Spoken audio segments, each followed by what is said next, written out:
स्वागत है।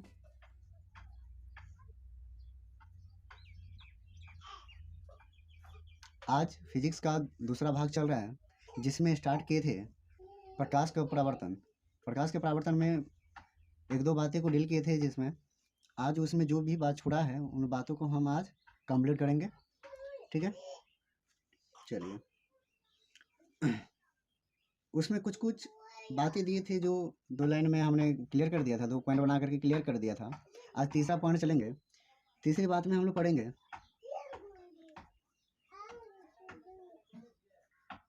प्रकाश की किरण। प्रकाश की किरण मतलब कोई भी लाइट होता है तो वह किस प्रकार से अपने एक स्थान से दूसरे स्थान गमन करती है। और हम लोग जानते हैं प्रकाश जो है एक सीधी रेखा में गमन करती है। प्रकाश एक स्थान से निकलकर दूसरी स्थान की ओर जाती है। प्रकाश हमेशा सीधी रेखा में गमन करती है। और प्रकाश की पुंज को, प्रकाश की जो समूह होती है उसी को हम लोग क्या बोलते हैं? किरण बोलते हैं। ठीक है, चलिए उन बातों को हम लोग देखेंगे। इसको हम लोग अंग्रेजी में बोल सकते हैं ray of light. Ray of light बोल सकते हैं, प्रकाश की किरण। चलिए कुछ कुछ पॉइंट को हम लोग देखते हैं। पहले लिखेंगे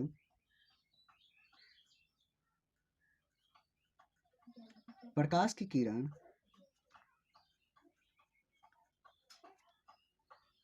हमेशा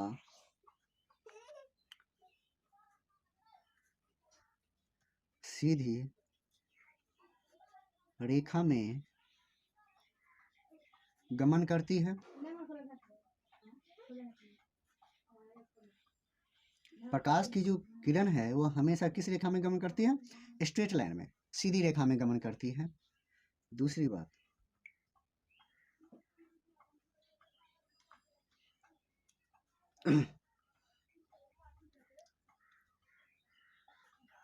प्रकाश के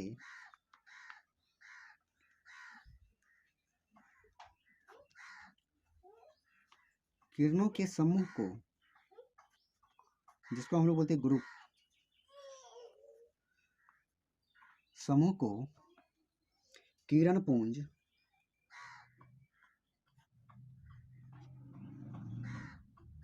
जिसको हम लोग बोलते हैं बीम, किरण पुंज कहते हैं। ठीक, पहली बात कि प्रकाश की जो किरण होगी वह हमेशा सीधी रेखा में गमन करती है। दूसरी बात, प्रकाश की किरणों के समूह को हम लोग क्या बोलते हैं? किरण पुंज बोलते हैं। ये किरण पुंज हमेशा समूह में गमन करती है। जैसे ये कोई वस्तु है, यहाँ से प्रकाश निकला, तो प्रकाश जो निकला वह हो सकता है एक पैरेलल में हो सकता है एक बिंदु से निकलकर आगे डाइवर्ट करे, फैले। हो सकता है ये कोई वस्तु है, यहाँ से निकल के प्रकाश जो है एक बिंदु पर जा कर के मिले, ये डायरेक्शन हो सकता है, इसका ये डायरेक्शन हो सकता है, और ये पैरेलल हो सकता है, मतलब समांतर हो सकते हैं। यहाँ से कोई प्रकाश, ये स्रोत है, यहाँ से निकला, यहाँ से निकला और यहाँ पर मिला, तो ये स्रोत हो गया। ये क्या हो गया? स्रोत। ठीक है, चलिए अब हम प्रकाश की किरण जो होते हैं, जो किरण पुंज होता है, ये किरण पुंज को हम उसको क्लासीफाई भी कर सकते हैं, वर्गीकृत भी कर सकते हैं। तो नेक्स्ट पॉइंट हम लोग बनाते हैं, एरो में लिखेंगे इसको।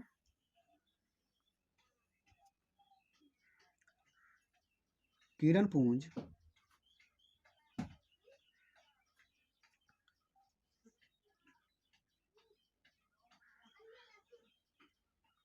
मुख्यतः 3 प्रकार के होते हैं। कितने प्रकार के होते हैं? 3 प्रकार के होते हैं। ठीक है, चलिए फर्स्ट में लिखते हैं अपसारी किरण पुंज, जिसको हम लोग अंग्रेजी में बोलते हैं डाइवर्जिंग बीम। दूसरा है समांतर किरण पुंज। जिसको हम लोग बोलते हैं पैरेलल बीम। तीसरा है अभिसारी किरण पुंज,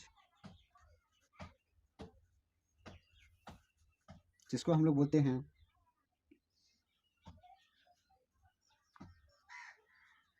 कन्वर्जिंग बीम। ठीक है, इसमें ज़्यादा सोचने की नहीं है, शब्द से क्लियर हो जाएगा। सबका डिफिनीशन, इसका भी डिफिनीशन शब्द से क्लियर हो जाएगा, इसका भी सबका शब्द में ही है। ये जो बात देख रहे हैं इसी बात में इसका डिफिनीशन है। ठीक है, रटने की कोई आवश्यकता नहीं, समझिए। तो पहली बात है क्या, अपसारी, अपसारी किरण पुंज, अपसारी किरण पुंज। डाइवर्जिंग बीम, देखिए इसको हम लोग कैसे समझते हैं। डाइवर्जिंग, अपसारी शब्द से क्लियर है कि एक स्थान से निकलता है और प्रसार हो जाता है, मतलब विस्तृत हो जाते हैं। डाइवर्ज कर जाना मतलब बदलाव आ जाना। देखिए ये कोई किरण पुंज हो गया, ये स्रोत हो गए। ठीक है, यहाँ से कोई किरण निकला। ठीक है, निकलने के बाद आगे जो इसकी लाइट होगी डाइवर्ज करेंगे, फैलेंगे। ठीक है, ये फैल गई, ये किरण भी फैल गई, ये भी फैल गई। ये जो फैलने की जो टेंडेंसी होती है, और ये स्रोत देखिए, स्रोत बस इतना ही बड़ा है लेकिन इसकी लाइट इतनी बड़ी हो गई। तो ये जो डाइवर्ज किया है इसी को हम लोग क्या बोलते हैं, डाइवर्जिंग बीम। क्या बोलेंगे इसको, डाइवर्जिंग बीम। ये आपका सोर्स हो गया। ठीक है, तो इसमें हम लोग कह सकते हैं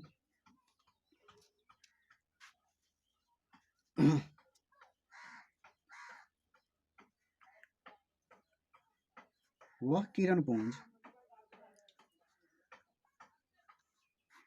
जो स्रोत से निकलकर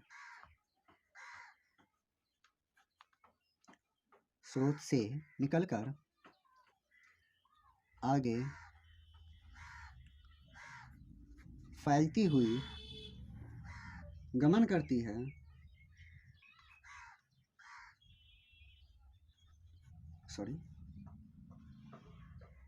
गमन करती है, उसे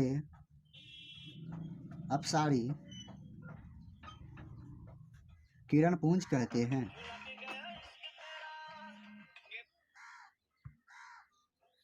किरण पुंज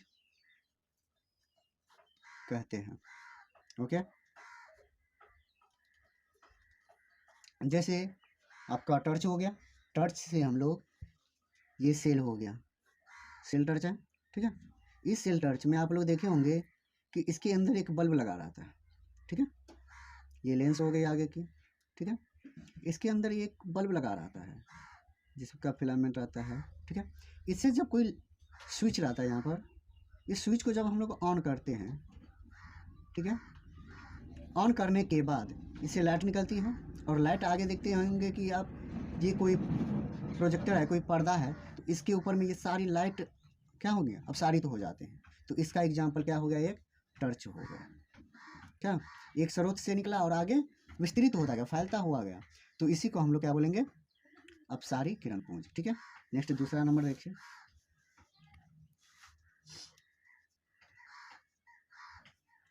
दूसरी बात है इसका समांतर किरण पुंज। दूसरा पॉइंट क्या है, समांतर किरण पुंज। शब्द से क्लियर है, पैरेलल। आप लोग मैथ में पढ़े होंगे पैरेलल, है ना, जिसमें पैरेलल को क्या बोलते हैं, समांतर। समांतर किसको बोलेंगे, जब एक रेखा दूसरी रेखा के पैरेलल में जाता है, समांतर में जाता है, मतलब कि दोनों के बीच में अगर परपेंडिकुलर दे, और परपेंडिकुलर की जो लंबाई है, एक स्थान दूसरे स्थान तीसरे स्थान पर बराबर चले, तो वह एक दूसरी रेखा एक दूसरे का क्या कहलाती है, पैरेलल कहलाती है। तो इसमें भी ऐसे किरण पुंज को देखना है जिसकी एक किरण दूसरी किरण हमेशा एक दूसरे के पैरेलल में रहेंगे, समांतर में रहेंगे, मतलब कि दोनों रेखा की, दोनों किरण के बीच की जो दूरी होगी वह सेम होगा। जैसे देख लीजिए डायग्राम के थ्रू, यहाँ से कोई किरण पुंज निकला, ये भी निकला, ये किरण पुंज और ये किरण पुंज, ठीक है।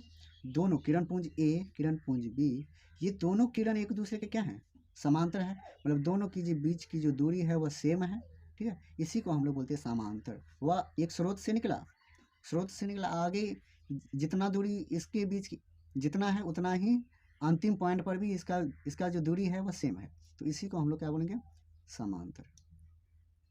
समांतर, लेकिन ये क्या है, किरण पुंज है, तो इसमें ऐड कर देंगे क्या, किरण पुंज। ओके, चलिए इसका डेफिनेशन कैसे हम बनाएंगे, लिखेंगे वह किरण पुंज जो स्रोत से निकलकर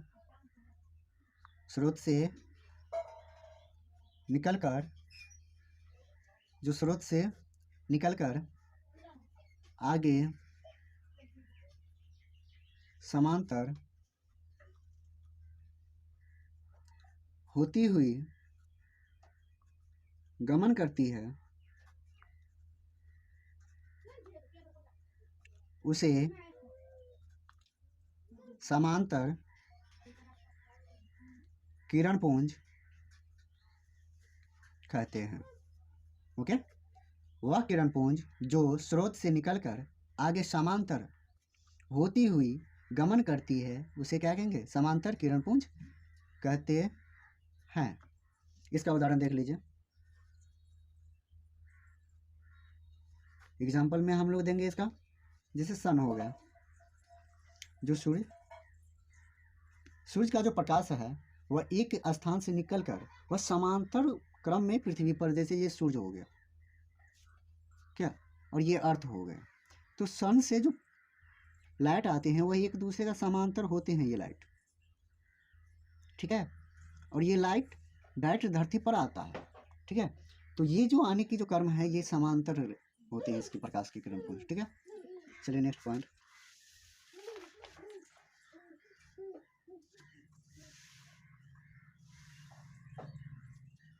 नेक्स्ट चर्चा हम किस पर करेंगे, उधर 2 पॉइंट को पढ़ लिए, इधर तीसरा चलेंगे हम लोग, अभिसारी।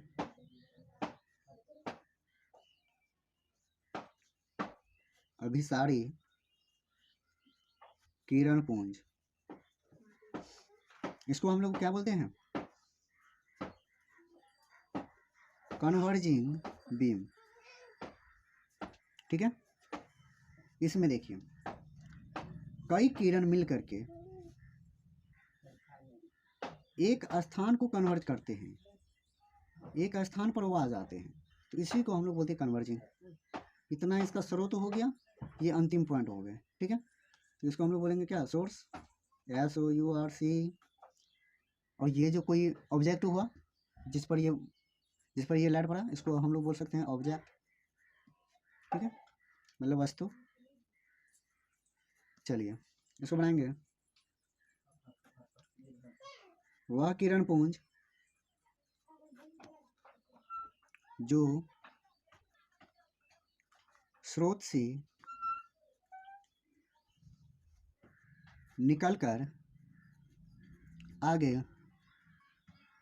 क्या बोलेंगे इसको, कन्वर्जिंग, अभिसारित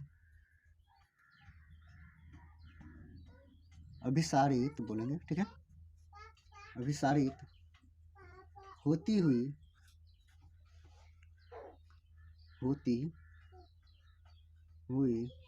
आगे एक बिंदु पर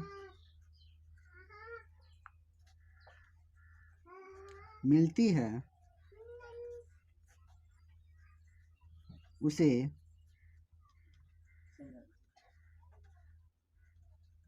अभिसारी किरण पुंज कहते हैं। मतलब वह किरण पुंज जो स्रोत से निकलकर आगे अभिसारित होती है, अभिसारित का मतलब एक स्थान पर मिलता है, ठीक है, और एक बिंदु पर मिलता है, उसे हम लोग क्या बोलेंगे, अभिसारी किरण पुंज बोलेंगे। इसमें एक पॉइंट देखना है, इस किरण पुंज के